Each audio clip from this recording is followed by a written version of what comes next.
सुप्रभात, नमस्कार, राम राम। स्वागत है आपका अपने यूट्यूब चैनल जीके विद प्रेम पे। आज का करंट अफेयर्स लेकर मैं हाजिर हूँ। तो राजस्थान 7 जून 2025 का करंट अफेयर शुरू करते हैं। अपने पहला प्रश्न कि राजस्थान के किस आईएएस अधिकारी को पहली बार, यानी राजस्थान कैडर के आईएएस अधिकारी हैं, पहली बार अंतर्राष्ट्रीय प्रशासनिक विज्ञान संस्थान IIAS की अध्यक्षता सौंपी गई है। राजस्थान के किस आईएएस अधिकारी को अंतर्राष्ट्रीय प्रशासनिक विज्ञान संस्थान IIAS की अध्यक्षता सौंपी गई है? चार ऑप्शन आपके सामने: V Srinivasan, R Srinivasan, T Srikanth, R Srikanth. जैसा कि मैंने यहाँ पे अखबार का जो न्यूज़ है वो चिपकाया है कि पहली बार आईएएस अफसर श्रीनिवासन करेंगे IIAS की अध्यक्षता। राजस्थान कैडर के 1998 बैच के आईएएस अधिकारी और वर्तमान में दिल्ली में प्रशासनिक सुधार विभाग के सचिव वी श्रीनिवासन। क्या उत्तर हो गया इसका? वी श्रीनिवासन अंतर्राष्ट्रीय विज्ञान संस्थान की अध्यक्षता करेंगे और ऐसा अवसर 75 सालों में पहली बार है तो किसी आईएएस अधिकारी को इसकी अध्यक्षता सौंपी गई है। भारत और ऑस्ट्रिया के बीच में चुनाव हुए, जिसे भारत ने 61.7 वोटों से जीत दर्ज की और इसकी अध्यक्षता भारत को मिली है। ये आईएएस एक वैश्विक गैर सरकारी संगठन है। एक वैश्विक गैर सरकारी संगठन है। 31 सदस्य देशों और 20 राष्ट्रीय अनुभागों और 15 शैक्षिक अनुसंधान केंद्रों का संघ है ये। तो आईएएस वी श्रीनिवासन किसकी अध्यक्षता करेंगे? IIAS की करेंगे। दूसरा प्रश्न: जयपुर शहर की तीसरी लेपर्ड सफारी कहाँ शुरू की गई है? चार ऑप्शन आपके सामने हैं: नाहरगढ़, जयगढ़, आमेर या विद्याधर नगर। तो अपने बता दें कि जयपुर ऐसा पहला शहर है जहां पर 3 लेपर्ड सफारी शुरू है, यानी 3 लेपर्ड सफारी वाला पहला शहर बन गया है जयपुर। इससे पहले पहली जो लेपर्ड सफारी शुरू की गई वो की गई थी जालाना लेपर्ड सफारी। फिर दूसरी शुरू की गई आमागढ़ लेपर्ड सफारी और अब तीसरी विद्याधर, जिसे बीड़ पापड़ लेपर्ड सफारी भी कहा गया है। बीड़ पापड़ लेपर्ड सफारी, इसमें 19 किलोमीटर का ट्रैक रहेगा और इसमें 8 से 10 लेपर्ड्स का मूवमेंट रहेगा। तो तीसरी लेपर्ड सफारी कहाँ शुरू की गई है? विद्याधर नगर के बीड़ पापड़ में। विद्याधर नगर के बीड़ पापड़ में, जिसमें 19 किलोमीटर ट्रैक है और 8 से 10 लेपर्ड का क्या रहेगा? मूवमेंट रहेगा। 3 लेपर्ड सफारी वाला पहला शहर बन गया है कौन सा?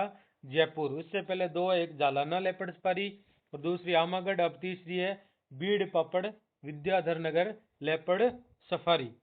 फिर उसके बाद में अगला प्रश्न है कि वरिष्ठ नागरिक तीर्थ यात्रा योजना, जिसमें हर साल 40,000 वरिष्ठ नागरिकों को राजस्थान सरकार या देवस्थान विभाग तीर्थ यात्रा करवाता है। अब की बार इसमें 50,000 तीर्थयात्री शामिल रहेंगे। के तहत रामेश्वरम की यात्रा करवाने वाली पहली वातानुकूलित रेलगाड़ी, पहली बार ऐसी ट्रेन से तीर्थयात्रियों को यात्रा करवाई जा रही है।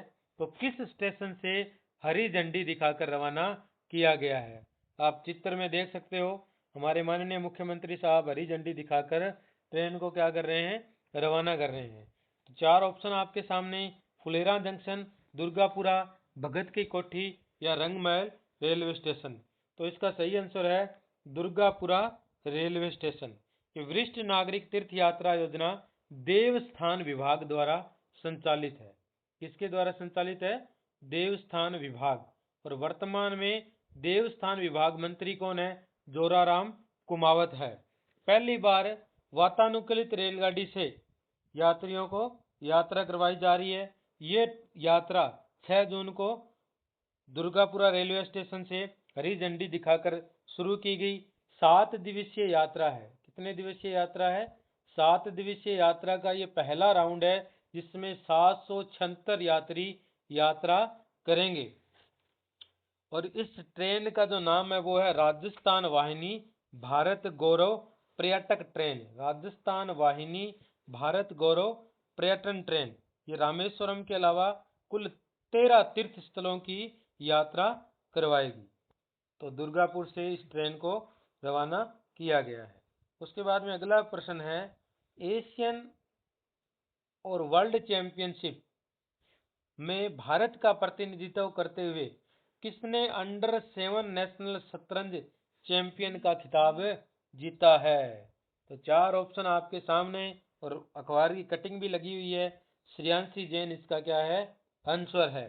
तो टॉप 2 सीड को हराकर अंडर-7 नेशनल शतरंज चैंपियन बनी है श्रेयांशी। 7 साल की बच्ची, पिंक सिटी की नन्ही क्वीन कहा जा सकता है। दूसरी क्लास में पढ़ने वाली जिसने शतरंज चैंपियनशिप टॉप 2 सीडेड, खुद का स्थान 5वां था और टॉप 2 स्थानों वाले शतरंज जो खिलाड़ी हैं उनको हराकर ये शतरंज चैंपियन जीत ली है। उसके बाद में अगला प्रश्न है कि हाल ही में चर्चा में रही सुजान गंगा नहर कहाँ पर स्थित है? 4 ऑप्शन आपके सामने, जयपुर, बूंदी, भरतपुर, धौलपुर। तो इसका सही आंसर है भरतपुर। सुजान गंगा नहर से हमारे माननीय मुख्यमंत्री श्री भजनलाल जी शर्मा ने दीपदान करके जल संरक्षण का संदेश दिया है। जो हाल ही में गंगा जल संरक्षण जन अभियान शुरू किया गया था, वो उसी कड़ी में मुख्यमंत्री जी ने दीपदान कर इस कार्यक्रम की गंगा दशहरा के दिन शुरुआत की गई गंगा मंदिर भरतपुर से। और जो सुजान गंगा नहर है इसका निर्माण 1733 ईस्वी में महाराजा सूरजमल ने करवाया था। ये भरतपुर के किले की रक्षा के लिए इस नहर का निर्माण करवाया गया। इस नहर के निर्माण में कुल 8 वर्ष लगे और इसकी लंबाई 2.9 किलोमीटर इसकी क्या है? लंबाई है। 650 कारीगर दिन रात कार्य करने के बाद 8 वर्षों में ये बनकर तैयार हुई है। तो आज के करंट अफेयर्स में इतना ही। कल फिर मिलते हैं। वीडियो को लाइक करें, कमेंट करें, अपने दोस्तों के साथ ज़्यादा से ज़्यादा शेयर